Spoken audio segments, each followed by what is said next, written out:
Deuxième lettre de Paul aux chrétiens de Corinthe. Chapitre 1. Moi, Paul, je suis apôtre du Christ Jésus par ce voulu. Avec Timothée notre frère, j'écris à l'Église de Dieu qui est à Corinthe. J'écris aussi à tous ceux qui appartiennent à Dieu et qui se trouvent dans l'Achaïe entière. Que Dieu notre Père et le Seigneur Jésus-Christ vous bénissent et vous donnent la paix. Gloire à Dieu, le Père de notre Seigneur Jésus-Christ. Il est le Père plein de bonté et le Dieu qui nous encourage toujours. Il nous donne du courage dans toutes nos souffrances. Ainsi, il nous rend capables d'encourager tous ceux qui souffrent et nous leur donnons le courage que nous-mêmes nous avons reçu de Dieu. En effet, comme nous participons aux nombreuses souffrances du Christ, de la même façon, nous recevons beaucoup d'encouragement par le Christ. Si nous souffrons, c'est pour vous encourager et pour que vous soyez sauvés. Si nous sommes encouragés, c'est pour vous encourager à supporter les mêmes souffrances que nous. Nous sommes vraiment pleins de confiance quand nous pensons à vous. En effet, vous participez à nos souffrances, mais nous le savons, vous participez en même temps à l'encouragement que nous recevons. Oui, frères et sœurs chrétiens, nous voulons vous faire connaître ceci. Dans la province d'Asie, nous avons supporté de grandes souffrances. Leur poids était très lourd. Il a dépassé nos forces. Nous avons même cru mourir. Nous étions sûrs d'être condamnés à mort. Ainsi, nous ne pouvions plus mettre notre confiance en nous-mêmes. Nous devions mettre notre confiance en Dieu qui réveille les morts. C'est Dieu qui nous a délivrés de ce danger de mort et il nous délivrera encore. Oui, nous avons confiance en lui. Il nous délivrera encore. Vous aussi, vous nous aidez en priant pour nous. Ainsi, nous recevons de Dieu des bienfaits grâce aux prières de beaucoup de personnes. C'est pourquoi beaucoup aussi pourront remercier Dieu pour nous. Voici pourquoi nous sommes fiers et notre conscience en est témoin. Nous avons agi simplement et sincèrement avec tout le monde et surtout avec vous. Cela nous venait de Dieu. C'est la bonté de Dieu qui nous guidait et non la sagesse humaine. En effet, dans nos lettres, nous vous écrivons seulement ce que vous lisez et ce que vous comprenez, et rien d'autre.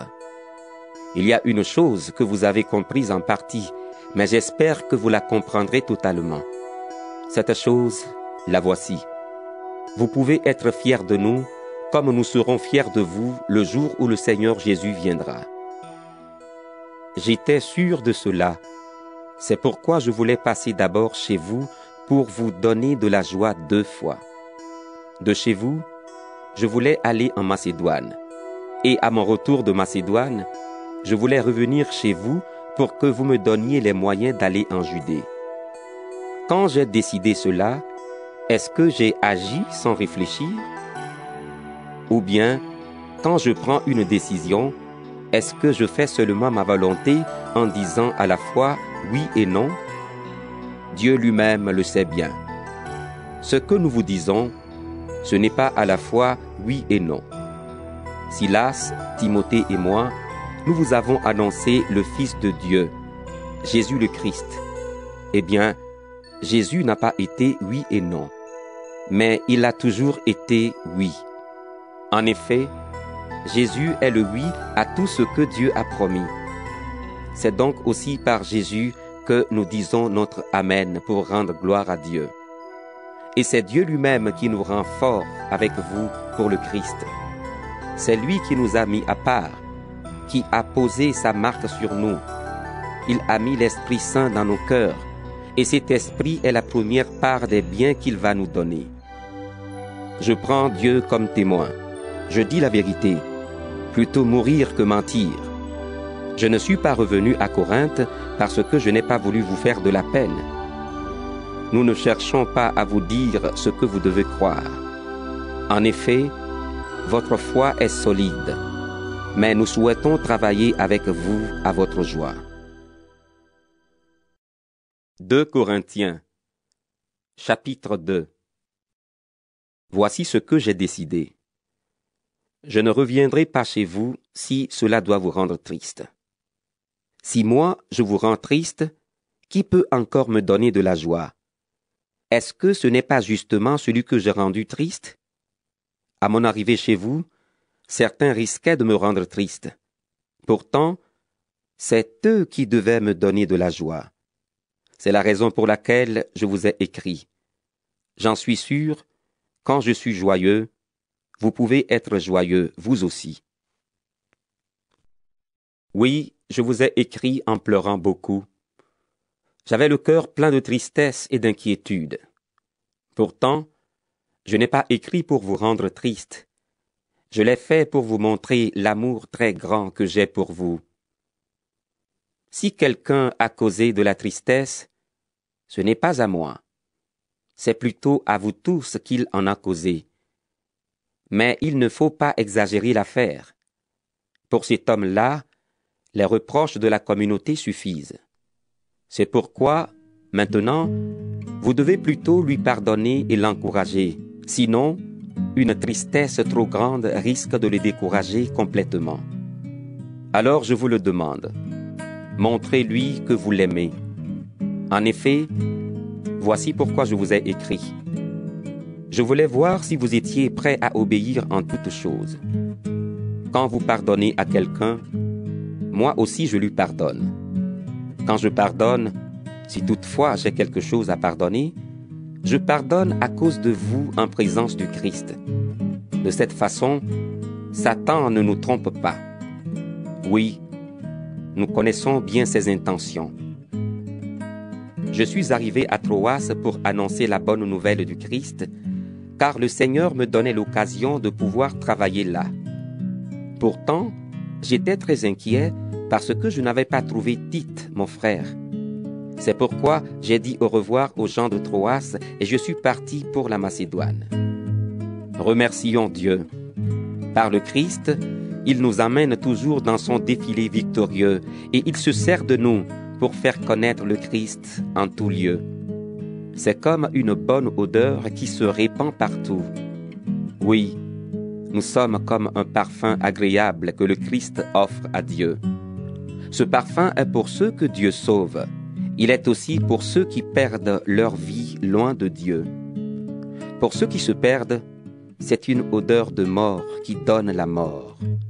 Pour les autres, c'est une odeur de vie qui donne la vie. Mais qui est capable de faire un tel travail?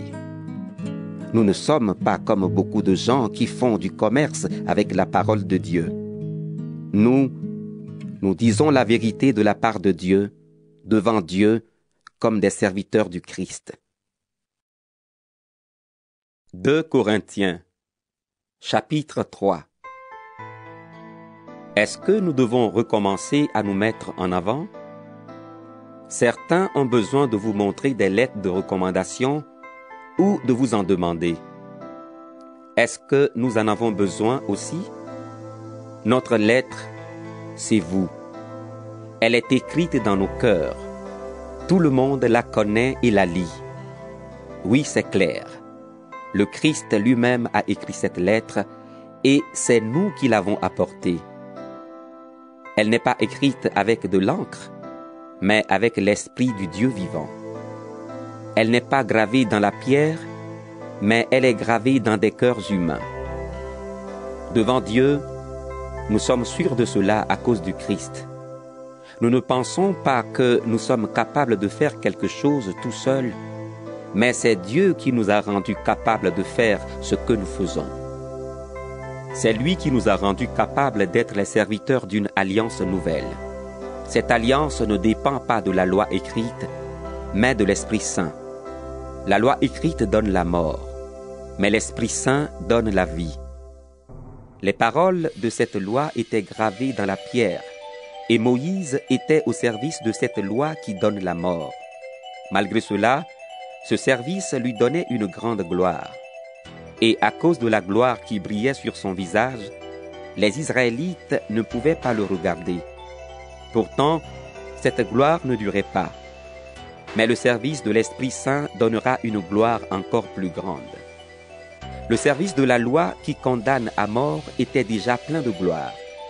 Alors le service de l'Esprit qui rend juste donnera encore beaucoup plus de gloire. Ainsi, devant cette gloire extraordinaire, la gloire qui a brillé autrefois n'est plus rien. Les choses qui ne durent pas étaient pleines de gloire. Alors les choses qui durent seront encore beaucoup plus glorieuses. Avec cette espérance, nous sommes pleins de confiance. Nous ne faisons pas comme Moïse qui mettait un voile sur son visage. De cette façon, les Israélites ne pouvaient pas voir la fin d'une gloire qui ne durait pas. Mais leur intelligence s'est fermée. Et jusqu'à aujourd'hui, quand ils lisent les livres de l'Ancienne Alliance, le même voile est encore là. Non, il n'est pas enlevé, sauf pour celui qui est uni au Christ. En effet, jusqu'à aujourd'hui, chaque fois que les Israélites lisent les livres de Moïse, un voile couvre leur cœur. Mais chaque fois que les gens se tournent vers le Seigneur, le voile tombe. Le Seigneur ici, c'est l'Esprit Saint. Et quand l'Esprit du Seigneur est présent, la liberté est là. Notre visage à nous tous est sans voile, et la gloire du Seigneur se reflète sur nous comme dans un miroir.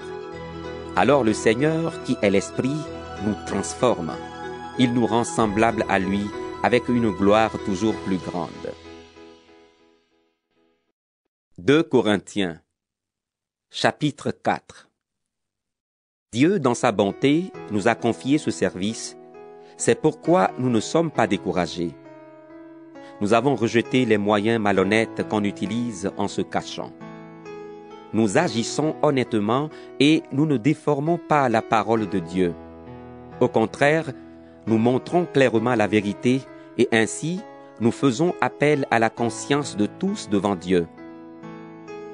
Pourtant, notre bonne nouvelle reste cachée pour certains, pour ceux qui perdent leur vie loin de Dieu et qui ne croient pas. Le Dieu mauvais de ce monde a rendu leur intelligence aveugle. Alors, ils ne voient pas briller la lumière qui est dans la bonne nouvelle. C'est la lumière de la gloire du Christ, lui qui est l'image de Dieu. Non, ce que nous annonçons, ce n'est pas nous-mêmes, mais Jésus-Christ le Seigneur. Et nous sommes vos serviteurs à cause de Jésus. Dieu a dit, que la lumière brille au milieu de l'obscurité. Et c'est lui-même qui a brillé dans nos cœurs. Il a voulu nous éclairer en nous faisant connaître sa gloire qui brille sur le visage du Christ. Mais nous qui portons ce trésor, nous sommes comme des plats d'argile. Ainsi, on voit bien que cette puissance extraordinaire vient de Dieu et non de nous. Les gens nous attaquent de tous côtés, mais nous ne sommes pas écrasés. Ils nous font beaucoup de difficultés, mais nous ne sommes pas abattus. Ils nous font souffrir, mais Dieu ne nous abandonne pas. Ils nous jettent par terre, mais nous ne sommes pas tués. Nous portons toujours la mort de Jésus dans notre corps.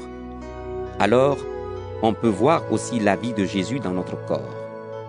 Nous sommes vivants, mais nous risquons sans arrêt la mort à cause de Jésus. Ainsi, on peut voir aussi la vie de Jésus dans notre corps qui doit mourir. De cette façon, la mort agit en nous, mais la vie agit en vous. Les livres saints disent « J'ai cru, c'est pourquoi j'ai parlé. » La même foi nous fait agir. Nous croyons, nous aussi, et c'est pourquoi nous parlons. Oui, nous le savons. Dieu a réveillé le Seigneur Jésus de la mort. Il nous réveillera, nous aussi, avec Jésus, et il nous placera avec vous près de lui. Tout ce qui arrive, c'est pour vous. De cette façon, puisque les bienfaits de Dieu se répandent de plus en plus, vous serez toujours plus nombreux à le remercier et à lui rendre gloire tous ensemble. C'est pourquoi nous ne sommes pas découragés. Et même si notre corps s'use petit à petit, ce qui est au fond de nous devient chaque jour nouveau. Oui, Nos souffrances actuelles sont légères et durent peu de temps, mais elles nous préparent une gloire extraordinaire. Cette gloire dure toujours, et elle est beaucoup plus grande que nos souffrances. Nous ne cherchons pas ce qu'on peut voir. Nous cherchons les choses qu'on ne voit pas. En effet, ce qu'on peut voir ne dure pas longtemps, mais les choses qu'on ne voit pas durent toujours. 2 Corinthiens, chapitre 5. Sur la terre, nous habitons dans un corps. Il est comme une tente qui sera détruite un jour. Mais nous le savons, dans les cieux, nous avons une maison qui dure toujours. C'est Dieu qui l'a faite, ce ne sont pas les hommes. Et maintenant, nous gémissons. Nous cherchons de toutes nos forces à mettre sur nous cet autre vêtement, notre maison du ciel. En effet, si cette maison du ciel nous couvre, Dieu ne nous trouvera pas nus. Pendant que nous habitons notre tente de la terre, nous gémissons comme sous une charge trop lourde. C'est vrai, nous ne voulons pas quitter notre corps, mais nous voulons mettre sur lui le vêtement du ciel pour que la vie transforme ce qui doit mourir. Celui qui nous a préparés pour cette vie-là, c'est Dieu. Il nous a donné l'Esprit Saint comme première part des biens que nous allons recevoir de lui. Donc, nous sommes toujours pleins de courage. Mais nous le savons, pendant que nous habitons dans notre corps, nous habitons loin du Seigneur. En effet, nous vivons dans la foi et nous ne voyons encore rien. Oui, nous sommes pleins de courage et nous aimons mieux quitter ce corps pour aller habiter près du Seigneur. Mais ce que nous voulons avant tout, c'est lui plaire, soit en restant dans ce corps, soit en le quittant. Nous devrons tous nous présenter devant le tribunal du Christ. Alors chacun recevra ce qui lui revient pour ce qu'il aura fait, en bien ou en mal, pendant sa vie sur la terre. Respecter Dieu avec confiance, nous savons ce que cela veut dire. C'est pourquoi nous cherchons à persuader les gens. Dieu nous connaît parfaitement et j'espère que vous aussi, au fond de vos cœurs, vous nous connaissez parfaitement. Nous n'allons pas chercher encore une fois à nous mettre en avant, mais nous voulons vous donner l'occasion d'être fiers de nous. Alors vous pourrez répondre à ceux qui se vantent pour des choses visibles et non pour ce qui est dans le cœur. Si nous avons été fous, c'est pour Dieu. Si nous sommes raisonnables, c'est pour vous. L'amour du Christ remplit notre cœur quand nous pensons à ceci. Un seul homme est mort pour tous. C'est le Christ. Donc, tous participent à sa mort. Il est mort pour tous. Ainsi les vivants ne vivent plus pour eux-mêmes. Ils vivent pour le Christ, qui est mort pour eux, et qui pour eux s'est réveillé de la mort. C'est pourquoi, maintenant, nous ne connaissons plus personne d'une façon humaine. Si nous avons connu le Christ de cette façon, maintenant, ce n'est plus ainsi que nous le connaissons. Alors, si quelqu'un est uni au Christ, il est créé à nouveau. Ce qui est ancien est fini. Ce qui est nouveau est là. Tout cela vient de Dieu. Il nous a réconciliés avec lui par le Christ et il nous a demandé d'annoncer cette réconciliation. Oui, c'est Dieu qui a réconcilié le monde avec lui par le Christ. Il ne tient plus compte des fautes des êtres humains et il nous charge d'annoncer cette parole de réconciliation. C'est donc de la part du Christ que nous prenons la parole. En réalité, par nous, c'est Dieu lui-même qui vous lance un appel. Au nom du Christ, acceptez d'être réconciliés avec Dieu. Cela, nous vous le demandons avec force. Le Christ était sans péché, mais Dieu l'a chargé de notre péché. Alors maintenant, par le Christ, Dieu nous a rendus justes. 2 Corinthiens, chapitre 6. Nous qui travaillons avec Dieu, nous vous le demandons. Ne gaspillez pas les dons que vous avez reçus de lui. En effet, Dieu a dit: Au bon moment, j'ai entendu ta prière. Quand le jour du salut est arrivé, je suis venu à ton secours. Eh bien, maintenant, c'est vraiment le bon moment. Maintenant, c'est le jour où Dieu nous sauve. Nous ne voulons pas que les gens disent du mal de notre travail. C'est pourquoi nous essayons de ne pas mettre d'obstacles sur leur chemin. Au contraire, nous montrons en toutes choses que nous sommes serviteurs de Dieu. Ainsi, nous supportons avec beaucoup de patience les malheurs, les souffrances, la peur, les coups, les prisons, les attaques de la foule. Nous supportons toutes sortes de fatigues, le manque de sommeil, la faim. Nous menons une vie pure. Nous montrons que nous connaissons les choses de Dieu. Nous sommes patients, nous sommes bons. L'Esprit Saint est avec nous. Nous aimons sincèrement. Nous annonçons la vérité et Dieu nous donne sa force pour cela. Nous prenons comme arme ce qui est juste pour attaquer ou pour nous défendre. Les gens nous mettent à l'honneur et ils nous couvrent de honte. Ils disent du mal de nous et aussi du bien. Ils nous prennent pour des menteurs. Pourtant, nous disons la vérité. Ils nous traitent comme des inconnus et pourtant, on nous connaît bien. Ils nous regardent comme des mourants et pourtant, nous sommes bien vivants. Ils nous punissent, mais sans nous tuer. Ils nous rendent tristes et pourtant nous sommes toujours joyeux. Ils croient que nous sommes pauvres. Pourtant, nous rendons les autres riches. Ils croient que nous n'avons rien. Pourtant, nous possédons tout. Amis de Corinthe, nous vous avons parlé librement. Nous vous avons ouvert notre cœur largement. Il n'est pas fermé pour vous. Ce sont vos cœurs qui sont fermés. Je vous parle comme un père à ses enfants. Faites comme nous. Ouvrez votre cœur largement, vous aussi. N'allez pas avec ceux qui ne croient pas en Dieu. Vous ne pouvez pas vivre ensemble. Ce qui est juste et ce qui est contraire à Dieu, est-ce que cela va ensemble? Est-ce que la lumière va avec la nuit? Est-ce que le Christ peut être d'accord avec Satan? Est-ce qu'un croyant peut aller avec celui qui ne croit pas en Dieu? Qu'est-ce qu'il y a de commun entre la maison de Dieu et les faux dieux? Nous sommes la maison du Dieu vivant. Dieu l'a dit. Je vais habiter et vivre au milieu d'eux. Je serai leur Dieu, et ils seront mon peuple.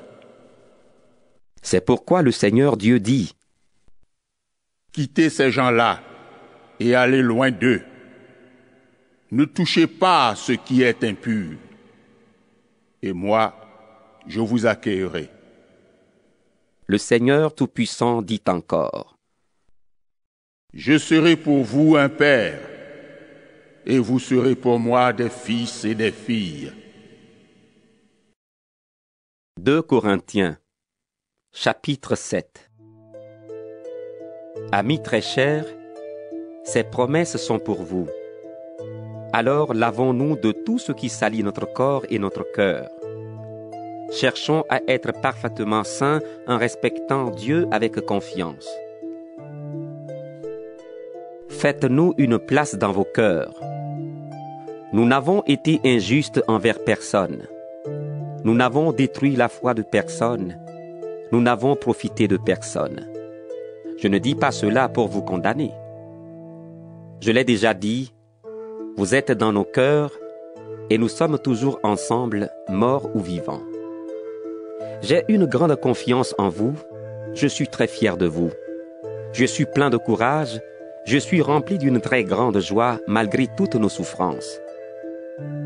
En effet, quand nous sommes arrivés en Macédoine, nous n'avons pas eu de repos.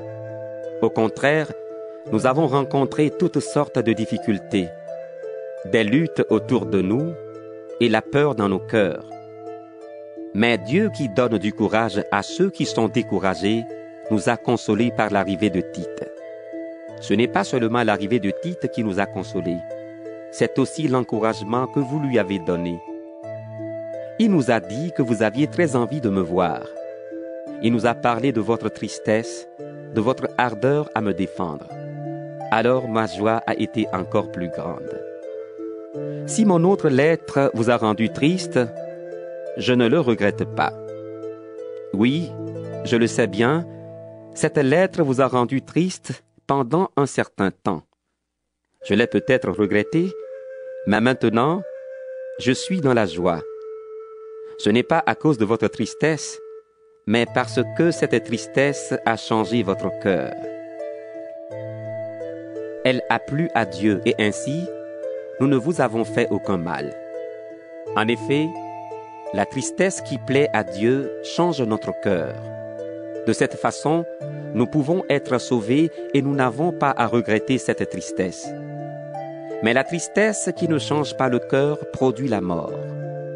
Votre tristesse a plu à Dieu. Regardez maintenant les résultats. Mais oui, quelle rapidité pour agir, quelles excuses, quels regrets, quelle peur de mal faire, quelle envie de me revoir, quelle ardeur, quelle volonté de punir le coupable. En tout cas, dans cette affaire, vous avez montré que vous étiez innocent. Ainsi, je ne vous ai pas écrit à cause de celui qui vous a fait du mal. Je ne vous ai pas écrit non plus à cause de celui qui a supporté ce mal. Mais j'ai voulu vous montrer devant Dieu que vous étiez prêts à agir activement pour nous. Voilà ce qui nous a encouragés. En plus de cet encouragement, nous avons été encore plus heureux à cause de la joie de Tite. Oui, vous tous, vous l'avez rassuré. Devant lui, c'est vrai, je me suis montré assez fier de vous, mais je n'en ai pas honte. Nous vous avons toujours dit la vérité, et cela prouve une chose. J'ai eu raison de me vanter à votre sujet devant Tite. Il se rappelle combien vous étiez tous prêts à obéir, et comment vous l'avez reçu avec grand respect et en tremblant. C'est pourquoi son amour pour vous est encore plus grand. Je suis heureux de pouvoir compter sur vous pour tout. 2 Corinthiens, chapitre 8. Frères et sœurs chrétiens, nous voulons vous faire connaître ceci.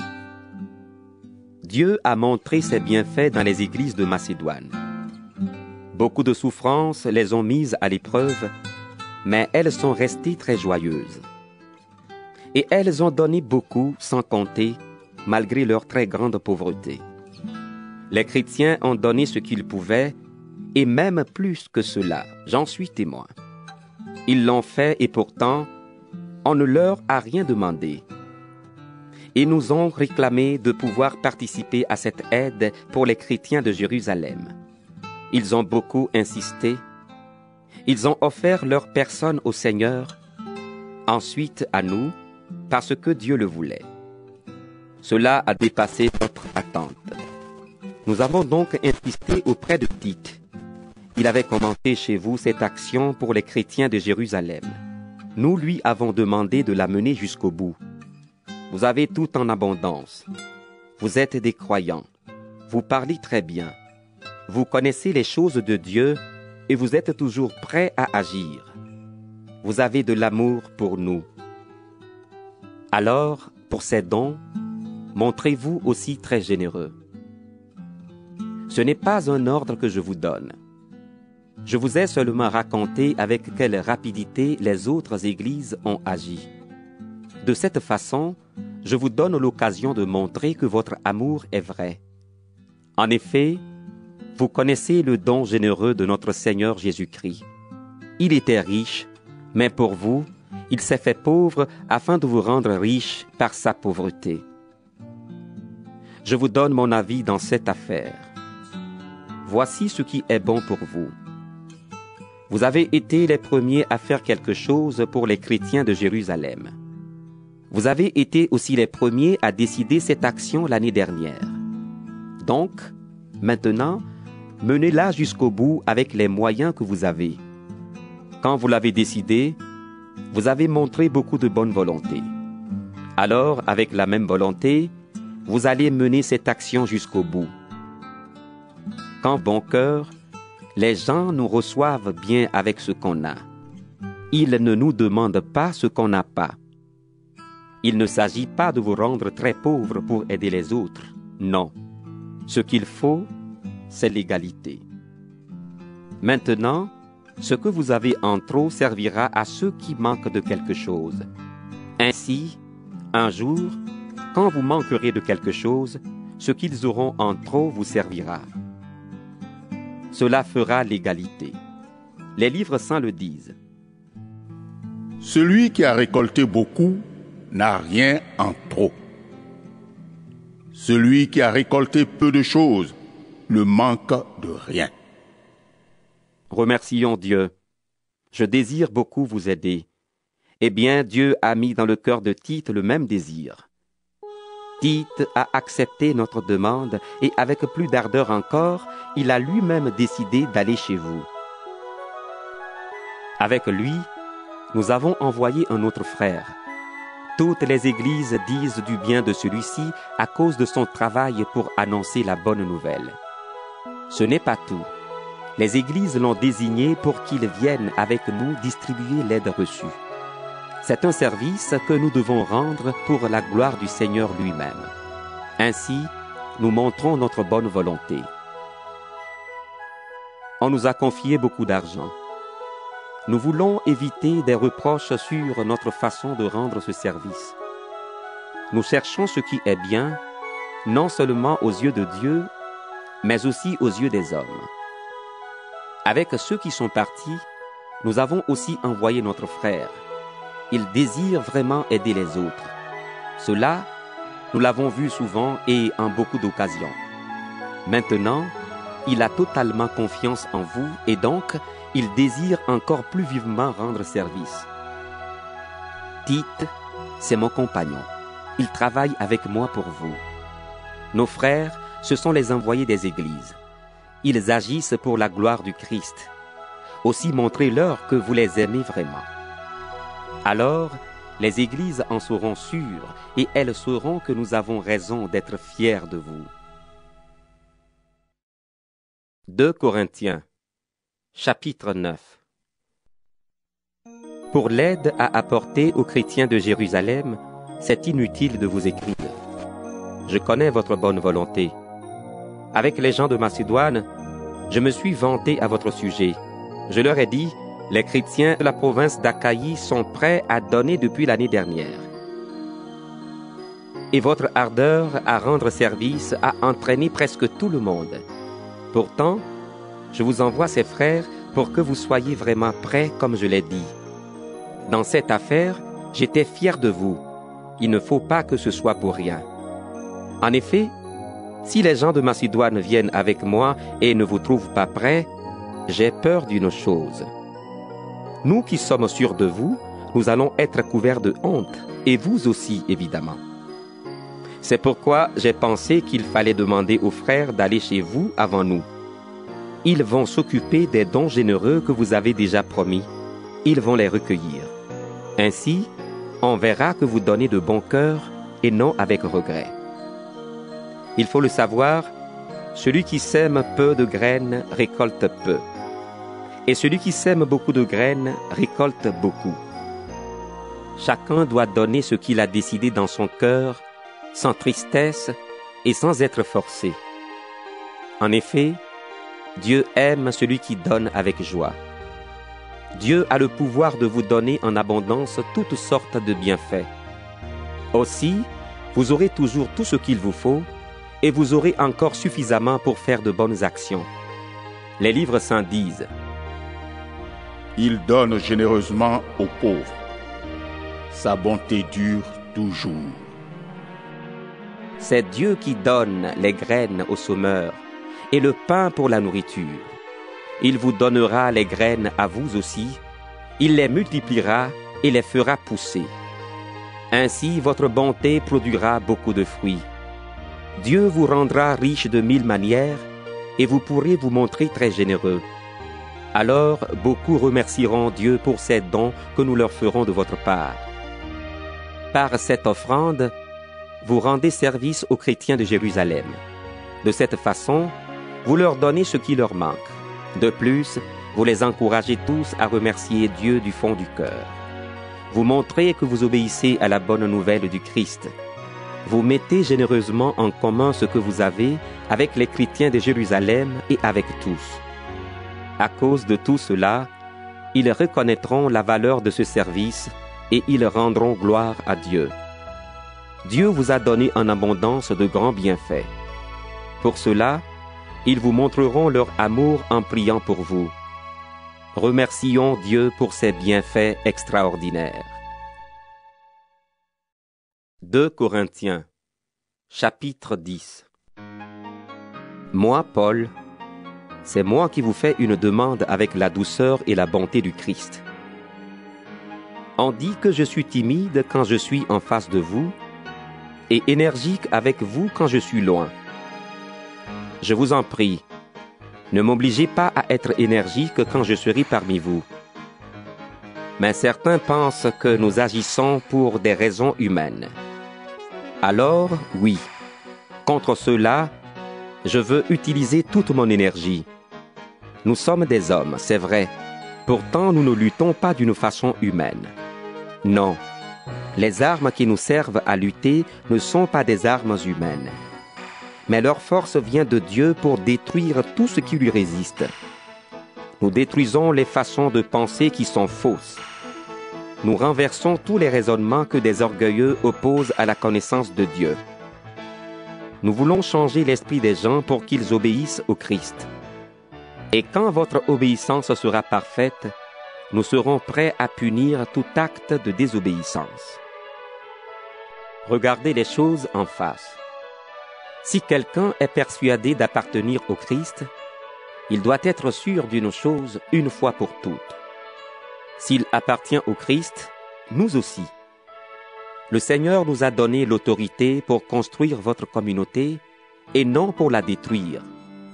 Je suis peut-être trop fier de cela, mais je ne vais pas en avoir honte. Je ne veux pas avoir l'air de chercher à vous faire peur par mes lettres.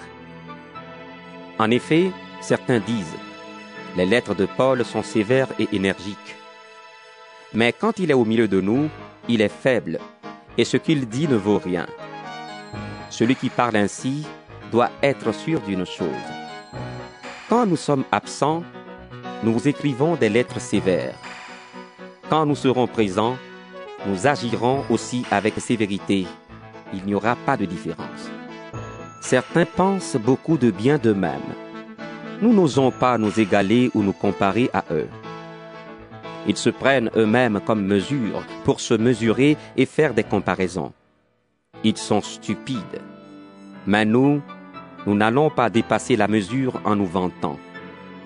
Quand Dieu nous a conduits jusqu'à vous, il a fixé des limites à notre champ d'action et nous allons les prendre comme mesure. Quand nous sommes allés chez vous, nous n'avons pas dépassé ces limites.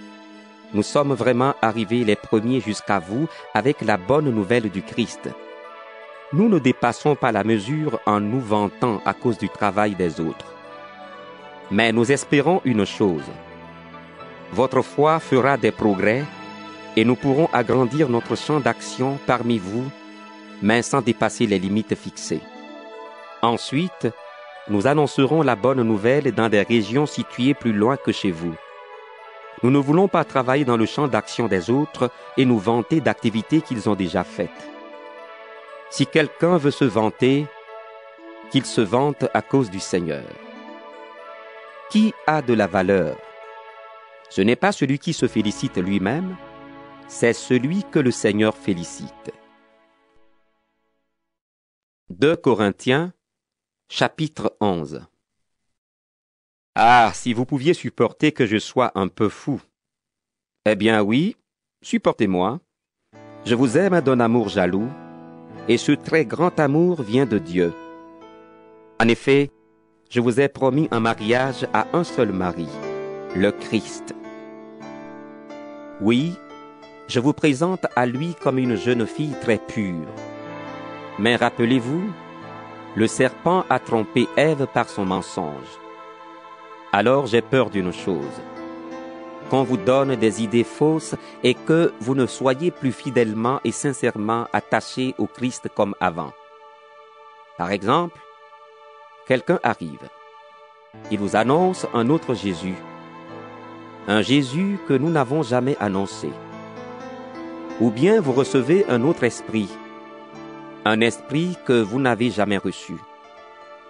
Ou encore, on vous annonce une bonne nouvelle que vous n'avez jamais reçue non plus. Et vous supportez très bien cela. Pourtant, je pense que j'ai autant de valeur que vos espèces de grands apôtres. D'accord, je ne sais pas très bien parler, mais pour la connaissance de Dieu, c'est autre chose. Nous vous avons toujours montré cela clairement dans tout ce que nous avons fait. Quand je vous ai annoncé la bonne nouvelle de Dieu, je me suis fait petit pour vous rendre grand en vous l'annonçant gratuitement. Est-ce que c'est une faute? Quand je travaillais pour vous, j'étais payé par d'autres églises. J'ai pris leur argent pour vous aider. Quand j'étais chez vous, j'ai eu besoin d'argent, mais je ne vous ai rien demandé. Les frères venus de Macédoine m'ont apporté ce qu'il me fallait. J'ai toujours évité d'être un poids pour vous et je l'éviterai toujours. Personne ne m'empêchera d'être fier de cela dans toute l'Achaïe. Grâce au Christ qui est en moi, je peux dire que c'est vrai. Pourquoi est-ce que je dis cela? Parce que je ne vous aime pas?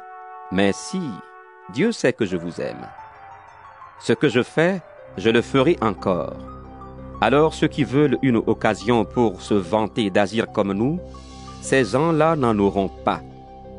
Ce sont de faux apôtres, des ouvriers malhonnêtes. Ils font semblant d'être des apôtres du Christ. Rien d'étonnant à cela. Satan lui-même fait semblant d'être un ange de lumière. Pour les serviteurs de Satan, faire semblant d'accomplir ce qui est juste, c'est donc facile. Mais leur vie finira comme leurs actions le méritent. Je le répète, ne pensez pas que je suis fou. Ou bien alors, acceptez que je sois fou, et je pourrais moi aussi me vanter un peu. Ce que je vais dire, je ne le dis pas comme le Seigneur le veut, je le dis comme un fou. En effet, je suis sûr d'avoir des raisons de me vanter. Beaucoup se vantent pour des raisons humaines. Eh bien, moi aussi je vais me vanter. Vous qui êtes des personnes sages, vous supportez volontiers ceux qui ne le sont pas. Les gens vous rendent esclaves, ils profitent de vous, ils volent tout ce que vous avez, ils vous méprisent, ils vous frappent au visage, et vous supportez tout cela. J'ai honte de le dire, nous avons été trop faibles. Pourtant, si quelqu'un ose se vanter de quelque chose, je vais l'oser, moi aussi, même si je parle comme un fou. Ils sont hébreux, moi aussi. Israélites, moi aussi. De la famille d'Abraham, moi aussi. Des serviteurs du Christ, je le suis bien plus qu'eux. En disant cela, je parle encore comme un fou. J'ai travaillé plus qu'eux. J'ai été en prison plus souvent qu'eux. On m'a frappé encore beaucoup plus et j'ai été en danger de mort plus souvent qu'eux. 5 fois, les Juifs m'ont donné les 39 coups de fouet. 3 fois, les Romains m'ont frappé durement. 1 fois, on m'a jeté des pierres pour me tuer. 3 fois, j'ai été sur un bateau qui a coulé. Et 1 fois, j'ai passé un jour et une nuit dans l'eau.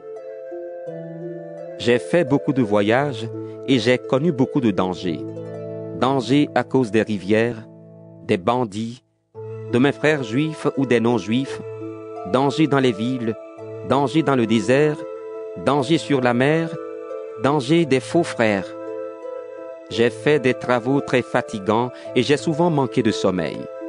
J'ai eu faim et soif et j'ai souvent manqué de nourriture. J'ai eu froid et j'ai manqué de vêtements. Et je n'ai pas parlé de la chose la plus importante, mon souci de toutes les églises. J'y pense tous les jours. Quand quelqu'un est faible, moi aussi je me sens faible. Quand quelqu'un fait des péchés, cela me fait mal à moi aussi. S'il faut se vanter, je vais me vanter d'être faible. Je ne mens pas. Dieu le Père du Seigneur Jésus le sait bien. Gloire à lui pour toujours. Quand j'étais à Damas, le gouverneur au service du roi Arétas a fait garder les portes de la ville pour m'arrêter. Mais on m'a fait descendre par la fenêtre dans un grand panier le long du mur de la ville, et j'ai pu lui échapper. 2 Corinthiens, chapitre 12. Est-ce que je dois me vanter? Cela ne sert à rien. Pourtant, je vais parler de ce que le Seigneur m'a fait voir et m'a fait connaître. Je connais un disciple du Christ. Il y a 14 ans, Dieu a enlevé cet homme jusqu'au plus haut des cieux. Est-ce que c'était avec son corps? Je n'en sais rien. Est-ce que c'était sans son corps? Je n'en sais rien. Mais Dieu le sait. Je le sais, Dieu a enlevé cet homme jusqu'au paradis. Est-ce que c'était avec son corps ou sans son corps?